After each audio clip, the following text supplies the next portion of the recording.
Coming up on AEA Amplified, let's meet the new chairman of the AEA Board of Directors, Mike Berryhill. From the Aircraft Electronics Association, this is AEA Amplified, a podcast for aviation's technology experts, with your host, Jeff Hill. Hello, everyone. Thanks for tuning in to another episode of AEA Amplified, sponsored by Avionics News. Of course, it is the AEA's monthly magazine, available in 3 different platforms. That would be print and online at avionicsnews.net, as well as the mobile apps for iOS, Apple, and Android devices. Today is Thursday, April the 24th, 2025, and it is my honor to welcome in my good friend and a good friend of the AEA's that most people are certainly familiar with, and that's Mr. Mike Berryhill. He was recently elected as the AEA's new chairman of the board of directors, and of course, he is a senior maintenance trainer at Cirrus Aircraft. So, Mike, first of all, welcome to the show, and gosh, it's hard to believe that it's already been a month since we were in Phoenix. You're right. For the AEA convention, but if you could, I just want to take people back to the speech that you gave in Phoenix, where you talked about your personal experience, and it was a great speech, very motivational speech for me, and I know for so many others, on kind of how you got started with the aviation bug, how you caught it. And so for our podcast listeners who maybe did not have an opportunity to hear that story in person in Phoenix, I know you mentioned a Navy recruiter that inspired you with an opportunity to work on airplanes many years ago. I think that was back in 1990. But just start us off a little bit by telling us about that life-altering event that you experienced, and then maybe just walk us through your aviation career up to this point. Jeff, thanks. Thanks for having me. And Jeff, I should start by wishing you a happy birthday. I know the other day, just a couple of days ago, was your Thank your you very birthday. much. I want to start by saying happy birthday. So the speech in Phoenix, I was inspired by having met Aaliyah Pittman a year before in Dallas. And so I wanted to tell that story. And in the process of telling Aaliyah's story, I was reminded of that day all those years ago, whenever the Navy slotted me to be basically what I am today, an aircraft electronics technician. So my rate in the Navy was an AT. And so I actually joined the Navy. I was going to be in the submarine fleet. And so in week 5 at boot camp, they brought us into the recruiters. They brought us into to the folks that give us jobs. The name of the guy's job name is escaping me. Anyway, I go to see that guy, and he sits me down. And he says, "Okay, we've got you slated to be in submarines." And he shows me a couple of other jobs. So what he's doing, he's a classification specialist, right? So what he's doing is he's trying to fill billets. And so in that moment, I didn't realize it at the time, but in that moment, what was occurring was he had plenty of submariners, and what he really needed was some of these other jobs. And I don't remember all of the jobs that he offered me that day, but one of them was AT, which I had looked at before I actually signed my contract to go to the Navy. Anyway, one of the sheets that classification guy showed me was AT. And so I looked at that job and I read through that job, and I had some basic electronics and electricity in the Navy. I meant in high school before the Navy, and it kind of came pretty easy to me, and that's why I scored well on the ASVAB. So I told that fella that day, I said, "Yeah, I think I would love that job." And he said, "Well, okay, so that means you're not going to be in the submarines anymore." And I said, "Well, okay, I'm not, nothing's pulling on me to go to that thing." So in that moment, he changed my career from being in submarines to being an aircraft guy. And I didn't realize it as it was occurring. I didn't realize truly what was going to happen. But that literally changed my entire career, right? So for the next 6 years, I spent as an aircraft electronics technician. Obviously, I spent a year in school, but that year in school, I was all electronics and electricity basically all the time. And I got the opportunity to go to a second school. I signed a contract for 6 years. So that meant I left boot camp, went to the first school, A school, and then I went to a school called AFTA. It was the B school. And that was an interesting transition for me. I did well in basic electronics and electricity, but I also did well in that B school, that AFTA school. And so that gave me an opportunity to pick my orders. I ran off and went to the West Coast. I was in a thing called COP debt, which basically meant that instead of being attached to a squadron or being attached to a boat, I was attached to the to the CAG, or the carrier air group. So whenever the airplanes were on the beach, I was on the beach. When the Hmm. airplanes were on the boat, I was on the boat, but I was eye level, which meant I was working on boxes.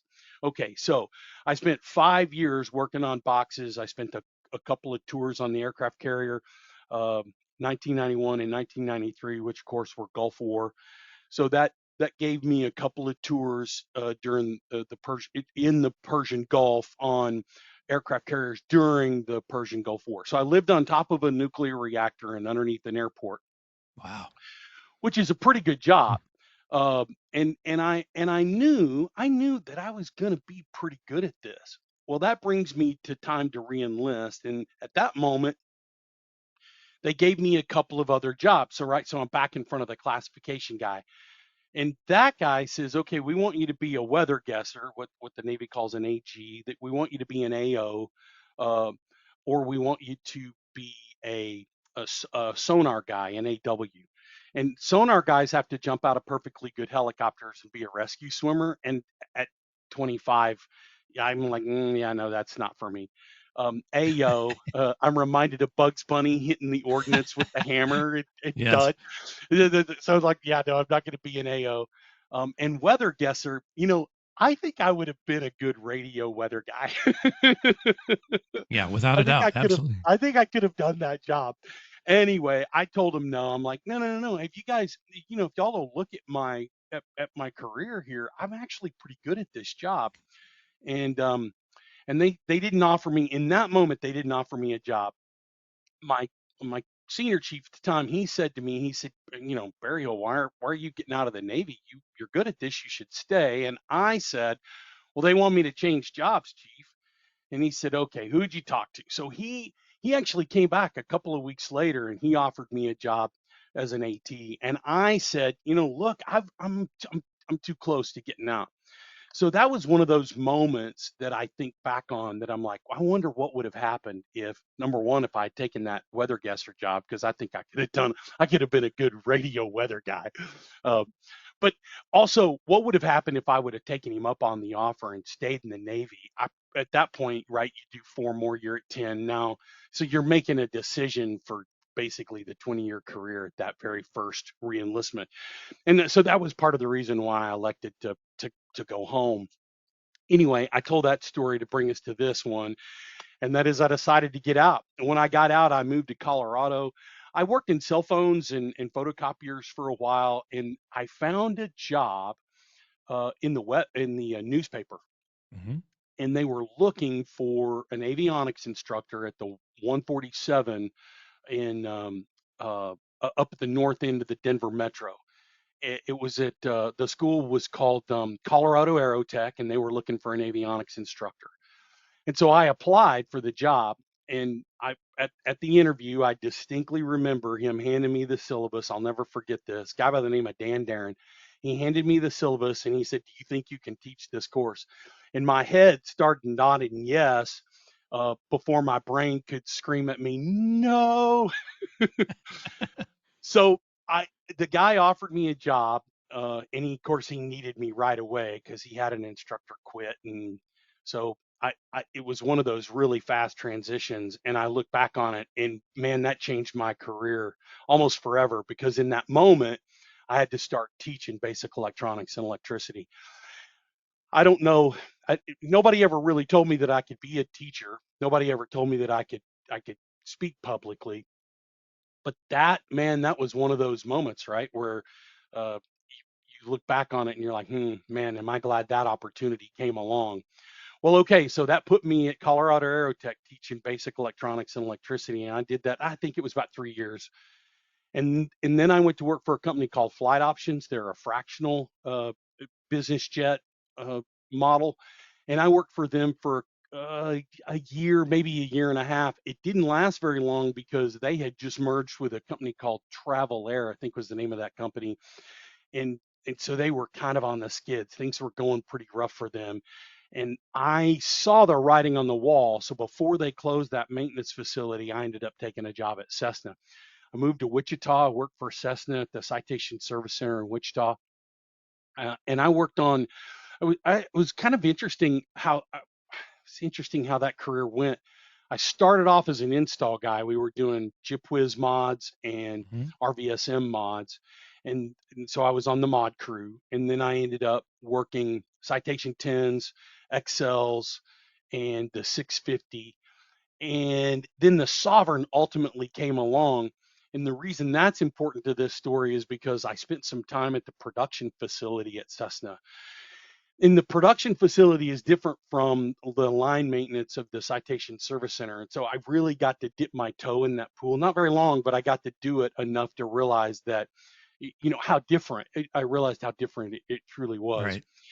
And so that put me in a place where it was just time to go do the next thing, and that was Garmin. And Mhm.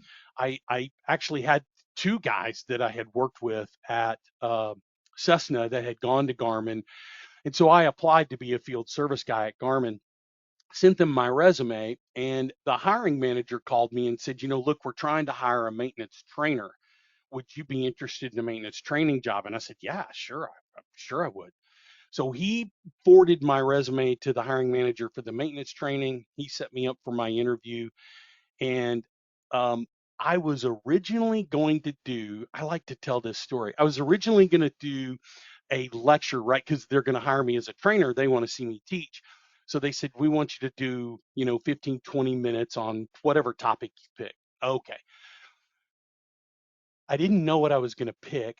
So I decided I was going to do uh, digital electronics, the AND gate, the OR gate, the NOR gate, and kind of how these work, because it was a topic that I had taught at the school, and I knew it pretty well, and so I thought I could. So I drummed that thing up. I don't know. I probably had 4 or 5 hours. It's been a long time ago, but I had quite a bit of time in developing those slides. In what it was PowerPoint, I think, but it was it was rough. And then I found out that the HR hiring manager was going to be in the lecture, and I scrapped it. I threw it all away, and I decided that I was going to train on the ILS and how an airplane finds the airport whenever it's what we all know is IMC or instrument conditions. Mhm. And in my mind's eye, I figured, if I'm doing logic gates, I'm going to lose her quick. But if I can teach her how an airport lands whenever you can't find the airport, I thought I'm going to nail her and convince her, and I'll risk it with the actual hiring manager and the director. And so my lecture was on the ILS and how to find the airport in IMC. Um, and I've heard it said a couple of times. A guy by the name of Randy Stewart, he said, you nailed it. And so that's part of the reason why I tell that story, because he complimented me several times telling that story. So anyway, that got me hired at Garmin, and I Mhm. was Garmin's first maintenance trainer. They had a guy that was called a product trainer who was training on the pilot side, and I was the first maintenance trainer.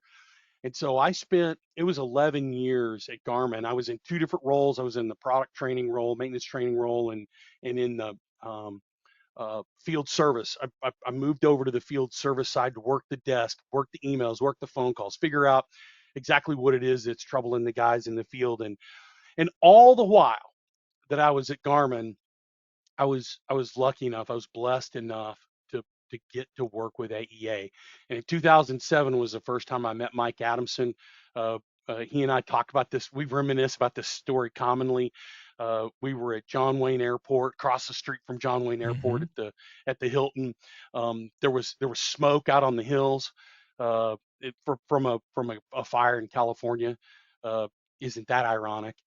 And so I met Mike, and I spent almost my entire career at Garmin doing AEA events along with my other jobs. So one of my collateral duties was doing AEA events, Mhm. and what a highlight, right? As I look back on that career, I imagine all the places I went and all the people that I met, and I mentioned that in the speech, right? I talked about the people that I've met from England to Australia, from the Netherlands to South Africa. I've met people from all over the globe, and in doing that, I leave out Brazil and South America, right? I mean, Right. Central America. In drawing and putting those maps, putting those dots on the map, I wasn't intentional to leave them out, but I've spent a lot of time in some of those places, and so it's uh, what a career. The AEA element of the career was unknown to me in that moment. I just, you just think you're going to be talking about avionics and you're going to Right. be in a classroom because you don't know. To you, the classroom is that classroom at the 147.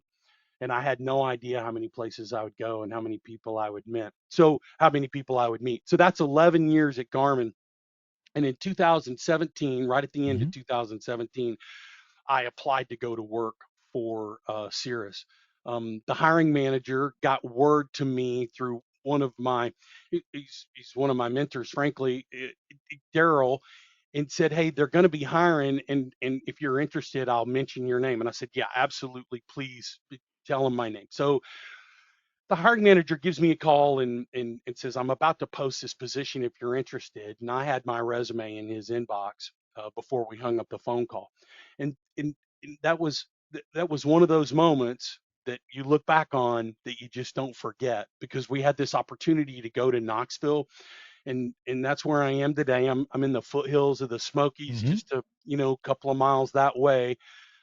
Gorgeous, beautiful national park, a brand new Cirrus facility, and I got the opportunity to be one of the first, not early, but one of the first employees here at the Knoxville campus. Certainly the first field service guy here at the Knoxville campus, and so that was, gosh, I can't believe that was 2018. And in that moment, I remember the interview. I asked my hiring manager at the time, I said, if you'll let me run for the board of directors, I said, I bet I get elected. And I could just hear the mental conversation in his Yeah. head about, go ahead, kid, fill your boots, as the Aussies say. Um, you run, well, let's see if you get elected. And all the while he's thinking, there's no way he gets elected to the board of directors. Well, so I threw my name in the hat and got elected to the board of directors in 2018, and began my career. I started in January of 2018 with Cirrus. And so I've done two roles here at Cirrus. I've been in field service, which is the reverse of my career at Garmin. I've done two roles. I did that career in field service, and then I did that now maintenance training. And so that's rolled me into a new role, kind of at the end of COVID 2021, as a maintenance trainer, and all the while I've been on the board. I've served as a co-director of the workforce committee. I've served as Hmm. the um, chair of the trusteeship committee, served as the vice chair, and then was blessed enough to be selected chairman, and had my first convention in Phoenix. So I don't know how long we've been on here.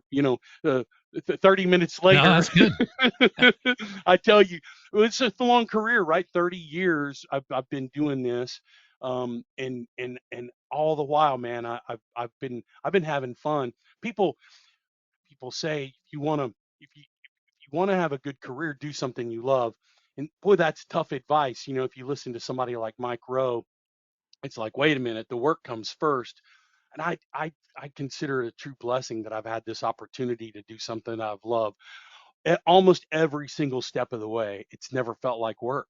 It's always felt like fun. And go out to the hangar. What are you doing today? Well, I got to go to the hangar. Later today, I've got to fly to Duluth, and I get to go fly in a Vision jet. Man, it just doesn't get any better than this. So there it is. There's a recap of a little bit of the story about Aaliyah, and then my career here at Cirrus and AEA. Yeah, that's awesome. And just a quick little side story.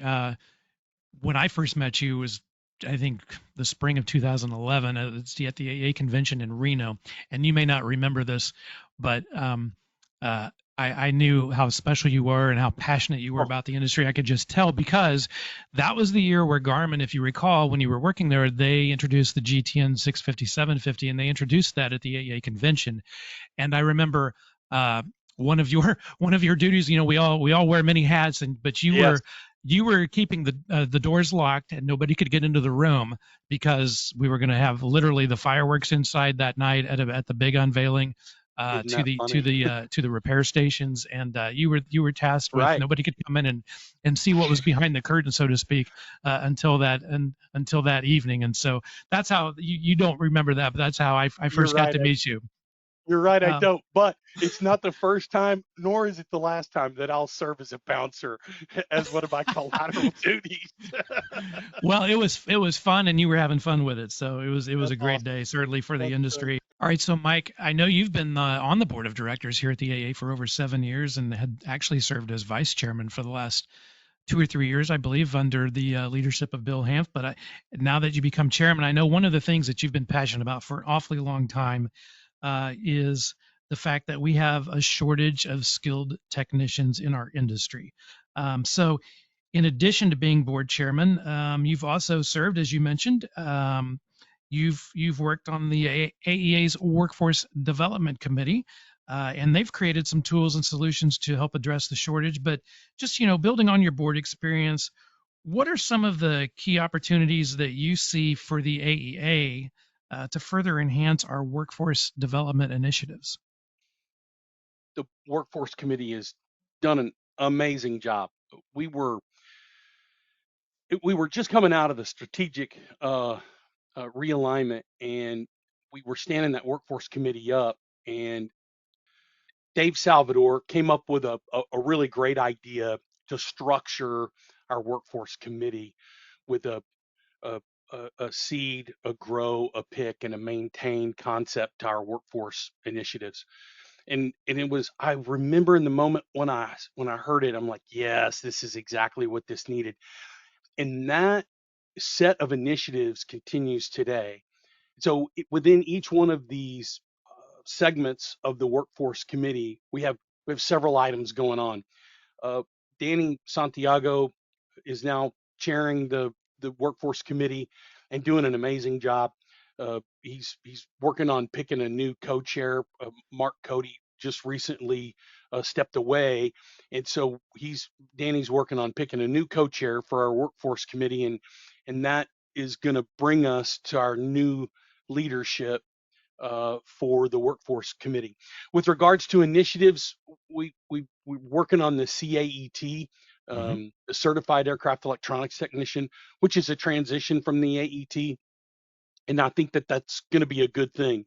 And one of the biggest things, one of the biggest differences, is that AEA is actually going to market that Hmm. certificate.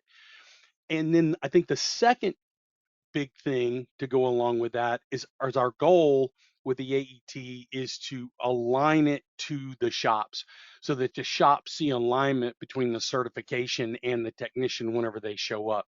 So those are the two big things that we're doing with the CAET. One of the other things that the workforce committee did was we we we did something brand new at Phoenix called the skills competition, and it was a roaring success. Hmm. I actually just got off the phone with Chris Bergman yesterday, who was out at Pennsylvania College of Technology, uh, visiting with Matthew, the instructor that brought those technicians to the skills competition.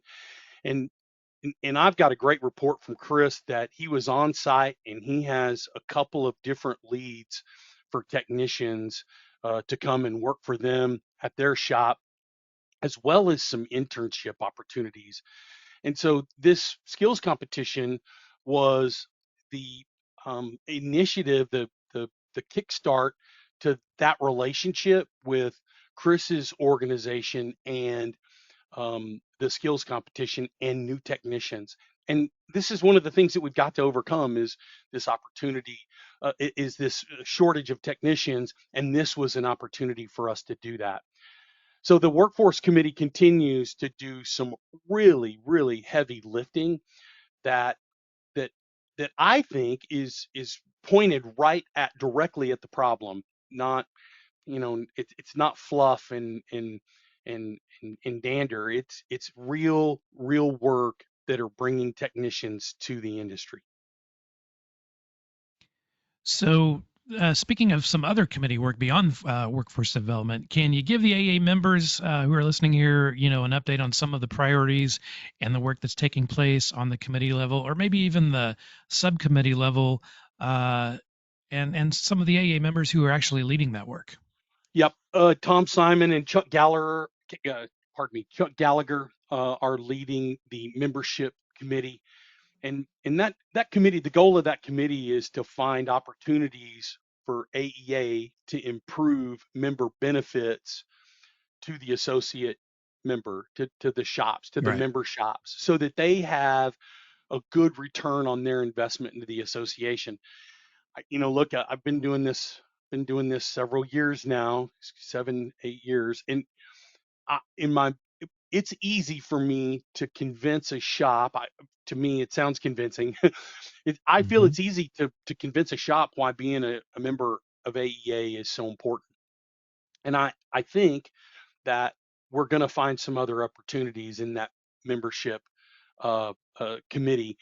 And one of the goals of that is to smooth the rough edges between the associate members of the association and the regular members of the association. And so they're continuing to do surveys to the membership and to the association to Right. meld these things together so that we're doing the work that is actually helping the regular member with their relationships with those Right.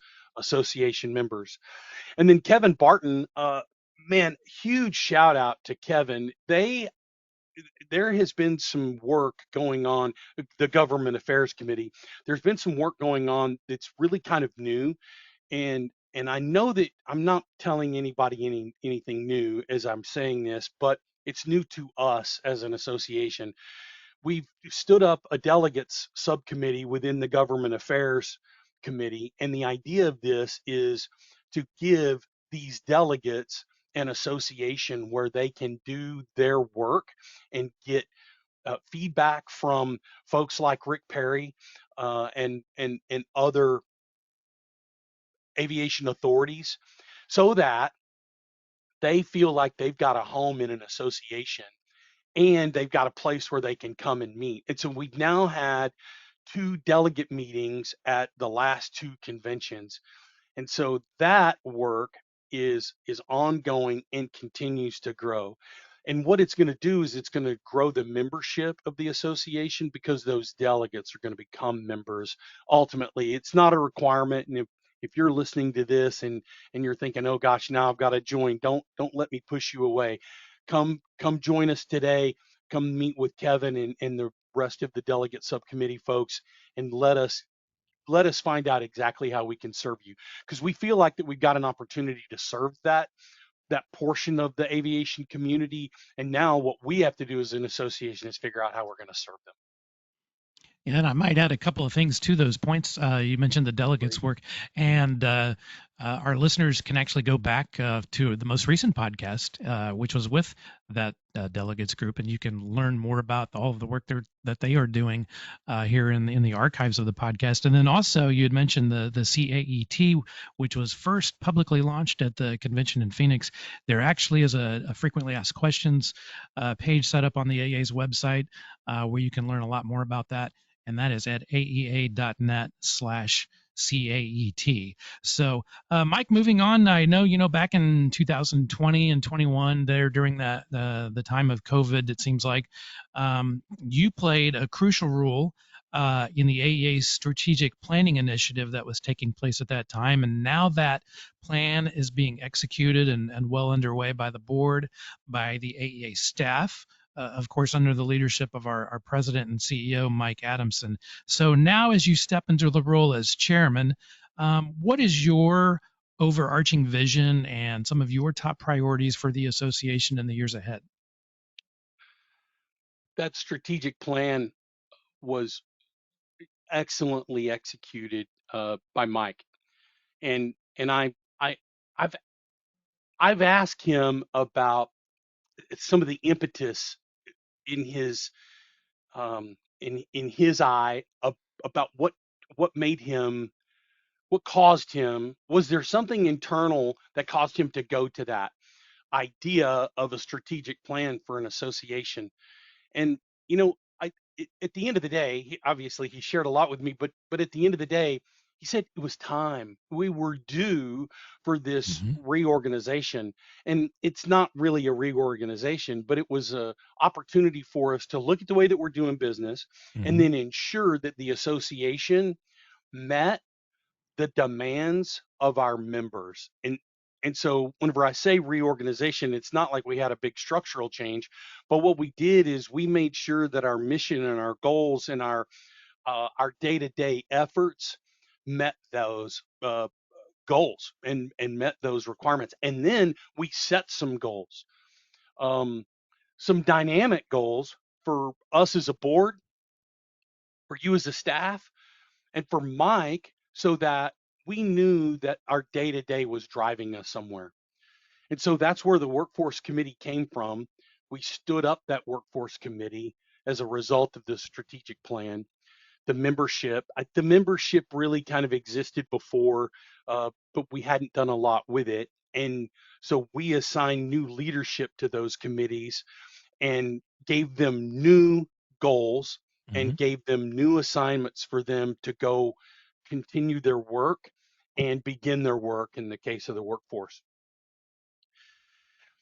And it gave us another opportunity. It gave us an opportunity, and just so that I don't leave government affairs out, Hmm. government affairs was there and had been doing a lot of heavy lifting Right. all along. So that was just a matter of reframing what was already really, really good work.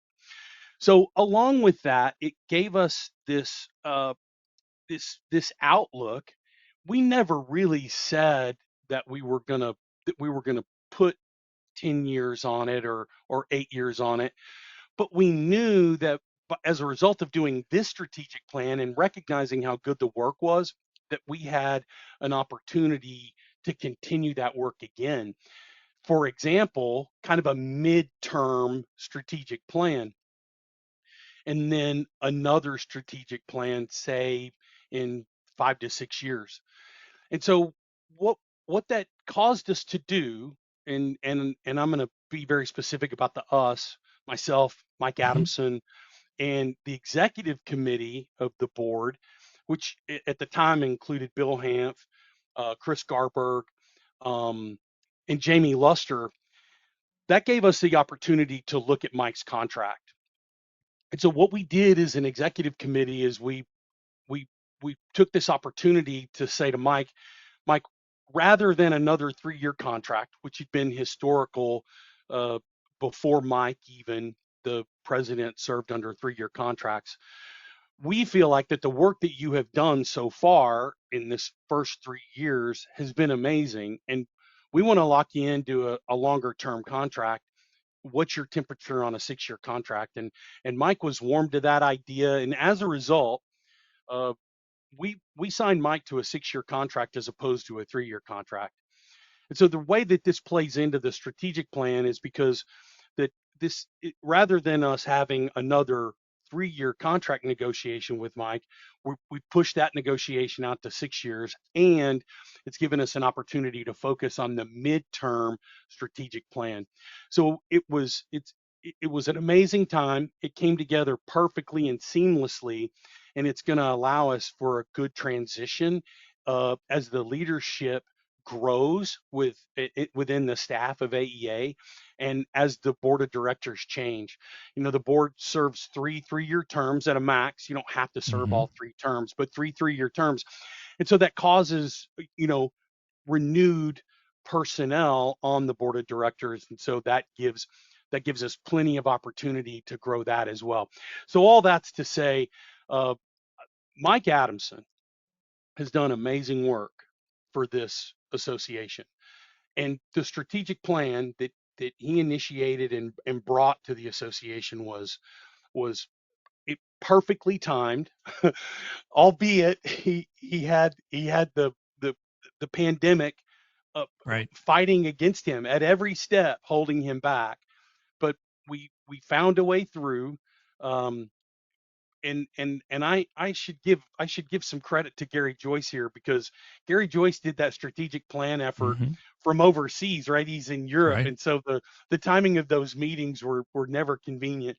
But I say that that this is this strategic plan that we've now finished and we're working under, is now going to lead us into those kind of midterm and then the next strategic plan, kind of right at the end of Mike's contract. Uh, One of the things that Mike said to me as we were finalizing his contract is that this isn't his last contract. Obviously, we want to bring him to another new contract after this 6 years. But it was really exciting for us as an executive committee to sign him rather than a 3 year to a 6 year, and sets us up perfectly for our next strategic plan initiatives. Absolutely. And I want to follow up on something, and you touched on this just a moment ago a little bit. But, given your experience in aviation maintenance training, and of course, knowing that the AA serves a diverse memberships, obviously repair stations, but also the OEMs, the manufacturers, distributors. So, how do you see the AEA fostering an even stronger collaboration and an understanding between the manufacturers and the broader avionics service and support network? It's a tough question, and our survey uh, results to the associate members and to the repair station members, regular members, uh, showed that we I think we would have I don't think it's a big secret that we would have liked to have seen some more participation. And our survey, we surveyed the repair stations about the associate members. And so our next survey is going to be to the associate members about the regular members. And I think we're going to find some opportunities here. We're we're looking to help find those opportunities today. I don't know. I don't know what that future holds. But we're going to find out. Tom and Chuck are doing an excellent job in that committee, but it's not easy work. So I would ask our members if they have some input on this. We absolutely want to hear from you. Tom and Chuck would love to hear your input. So please don't hesitate to reach out to them.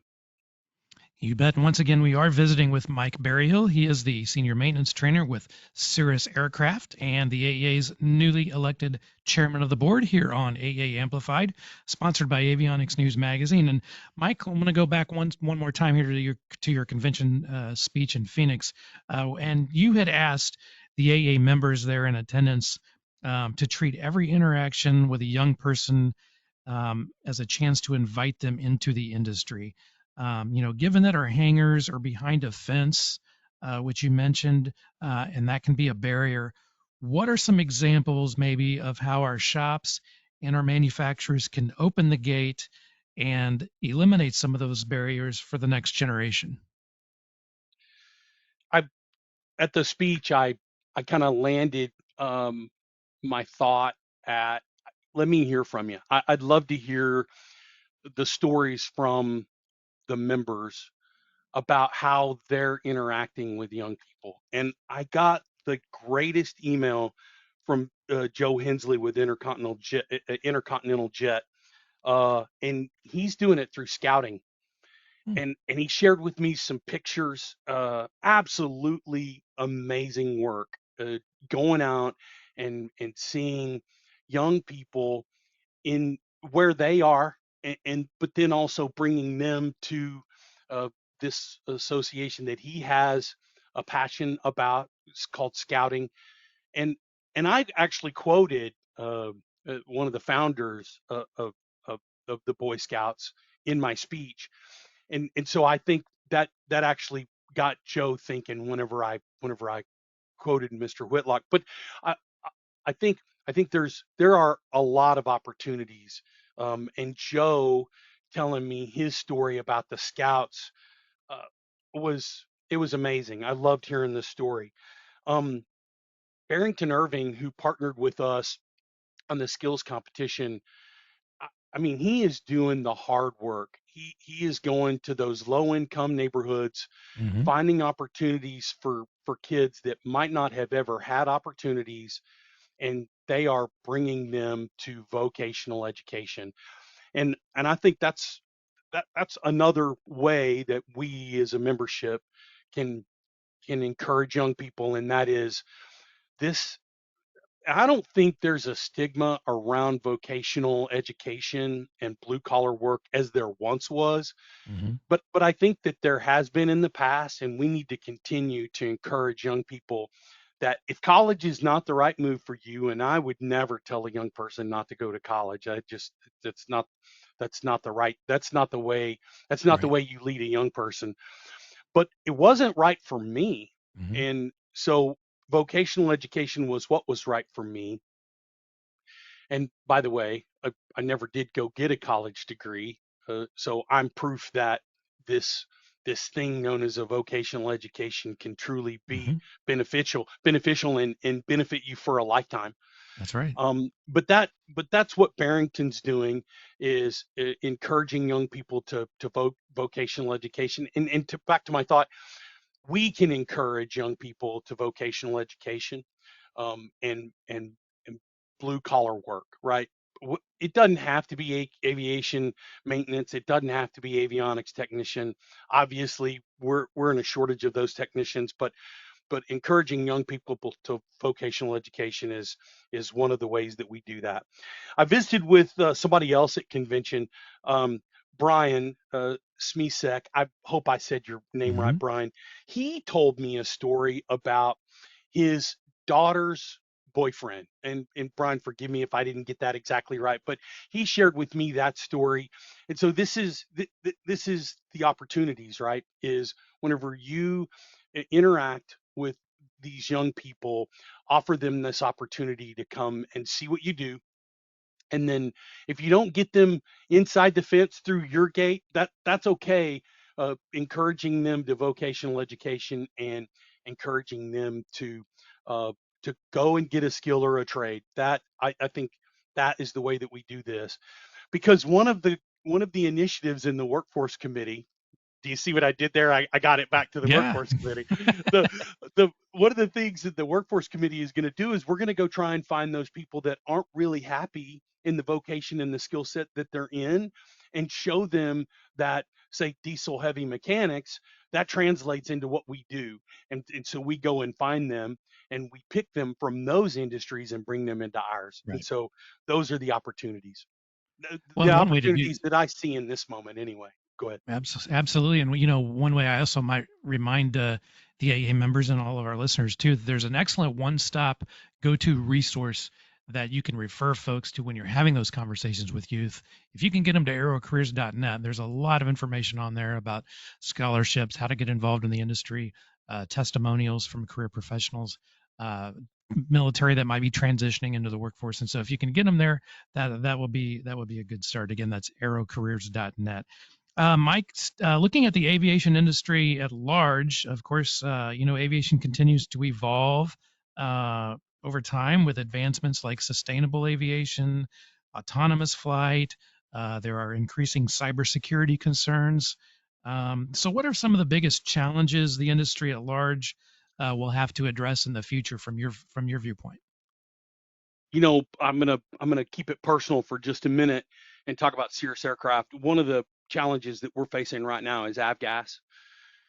Hmm. And I don't know what that solution is. I commonly tell people that I'm an avionics expert, not a power Right, plant expert.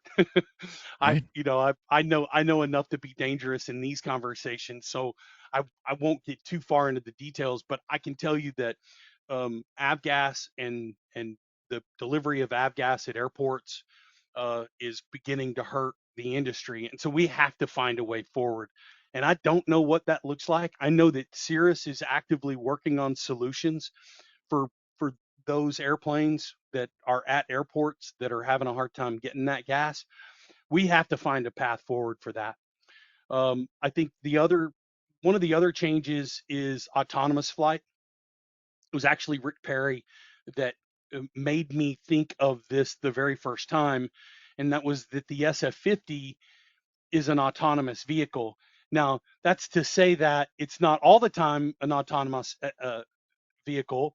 The SF-50 Division jet, single engine turbine that Cirrus sells with a parachute, by the way. Right. Uh, Right. that particular airplane has one of Garmin's avionics features called Safe Return Hmm. Emergency Auto Land. That product causes the airplane to be completely autonomous without any interaction from the crew or the pilot himself to take that airplane back safely back to an airport.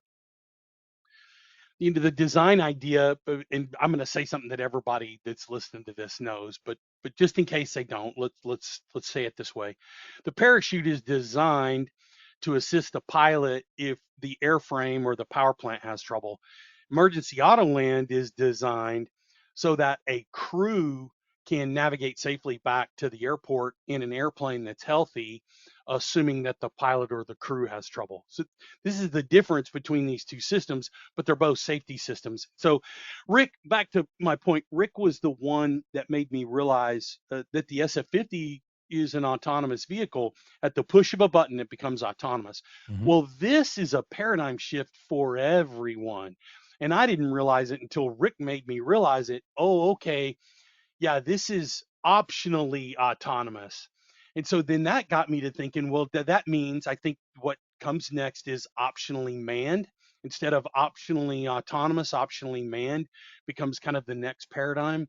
And so an aircraft that is optionally manned of crew, I'm calling it crew, but it could also be completely empty, no passengers, just cargo. I think that's a paradigm shift that is going to be new to our industry, and AEA has a responsibility to help those uh, innovators innovate.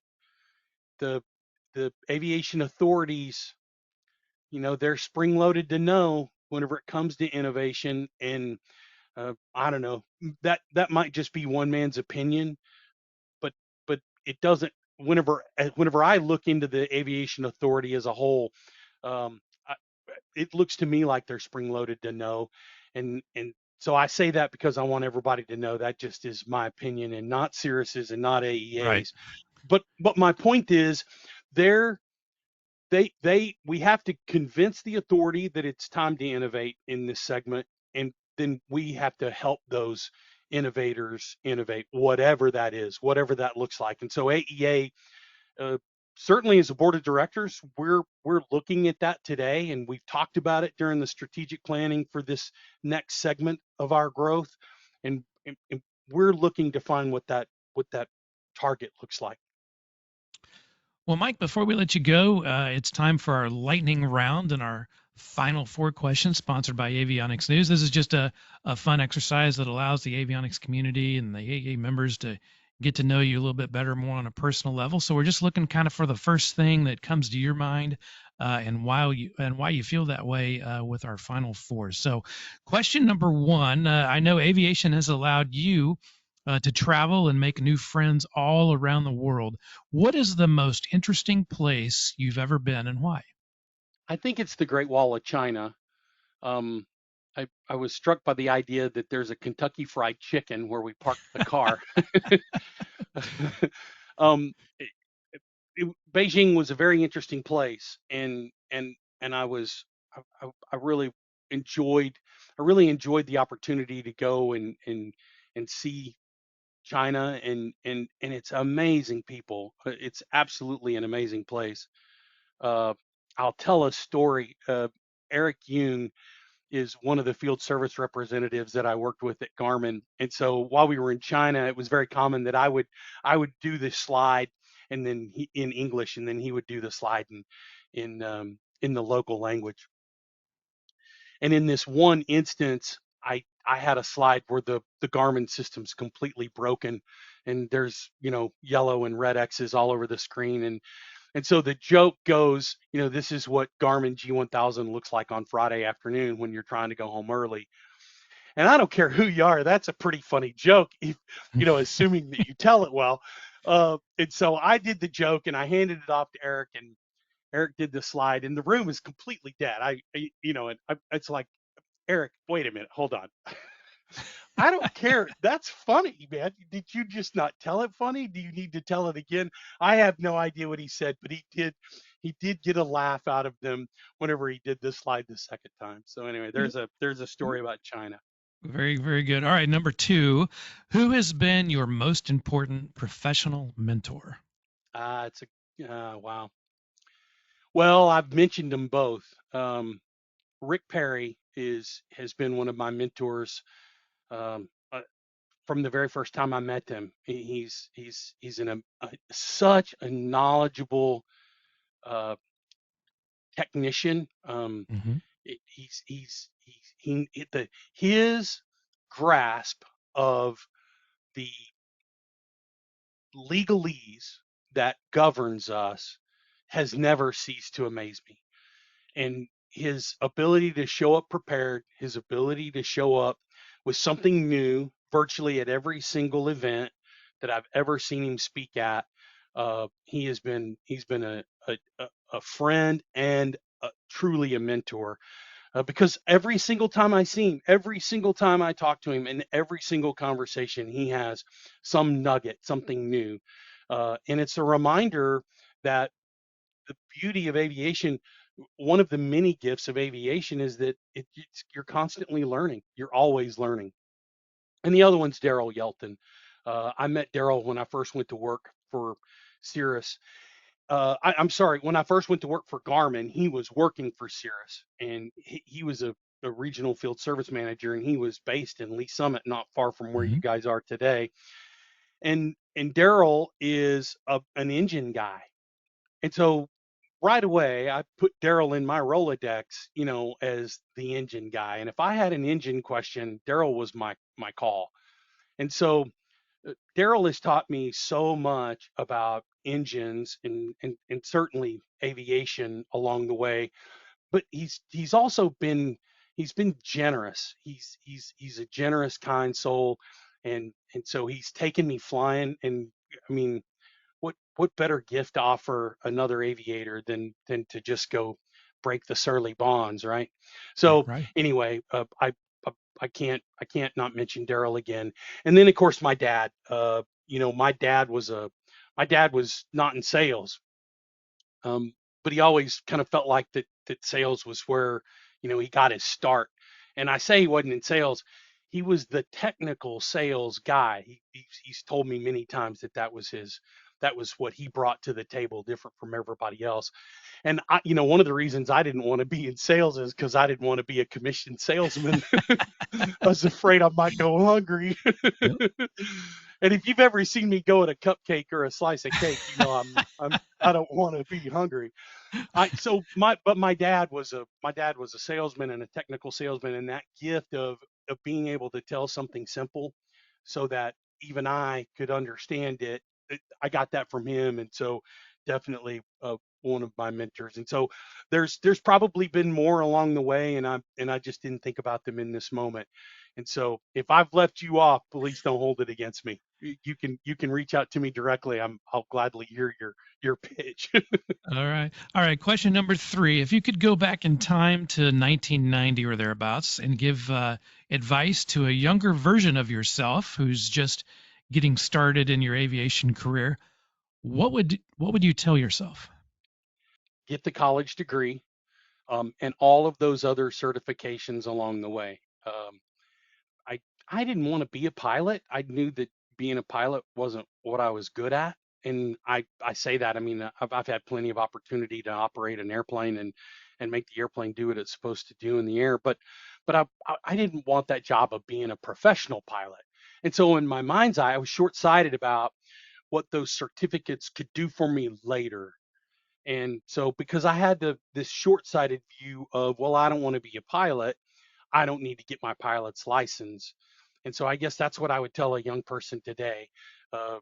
College is just another certificate, and it's one of Mhm. those certificates that, in retrospect, I should have gotten. I've had ample opportunity, and I just let it slip through my fingers. The pilot's license, it's another opportunity that I let slip through my fingers. And so, to put that in short, simple words, it would be go find those certificates, whatever they are.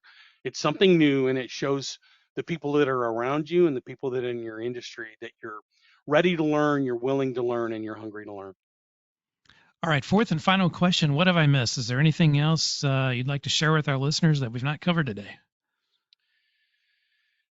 What a fun industry and what a great opportunity. I'm blessed to get to work with you and the staff and the members of the AEA.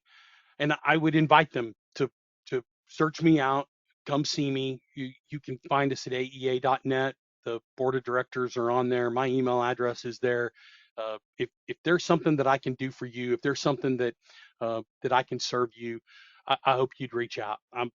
My job, my goal here is to serve this association and to serve Cirrus, and I feel very blessed at the opportunity to get to do that. So thanks for letting me bring that up.